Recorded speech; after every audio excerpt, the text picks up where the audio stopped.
Dubai real estate guide सिरिजको day 1 मा यहाँहरू सबैलाई स्वागत छ। म चाहिँ तिलक, होप सबैजना सन्चै हुनुहुन्छ होला। सो आज डे 1 मा चाहिँ हामी कुरा गर्न गइरहेका छौँ जो पनि दुबईमा पहिलोचोटि घर किन्दै हुनुहुन्छ उहाँहरूबाट हुने 3 गल्तीहरू। सो पहिलो गल्ती रहेको छ डेभलपरको ट्र्याक रेकर्ड नहेर्नु। मैले कतिपय इन्भेस्टरहरूलाई सोद्धाखेरि उहाँहरूलाई डेभलपरको नामधरि थाहा छैन।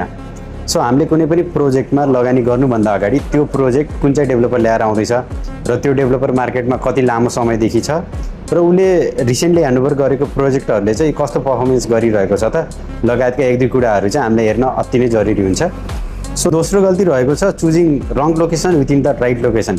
तपाईँको एउटै बिल्डिङमा पनि सेम साइज सेम प्राइस भएको अपार्टमेन्टहरू चाहिँ कम्प्लिटली डिफ्रेन्ट तरिकाले पर्फर्म गर्छ।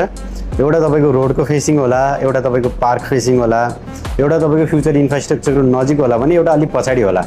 सो हामीले कुनै पनि युनिट छान्नुभन्दा अगाडि चाहिँ त्यसको माइक्रो लोकेसन हेर्न अति नै जरुरी हुन्छ र फ्युचरमा यसले नै डिटरमाइन गर्छ कि तपाईँले कतिसम्मको रिटर्न बनाउनुहुन्छ त।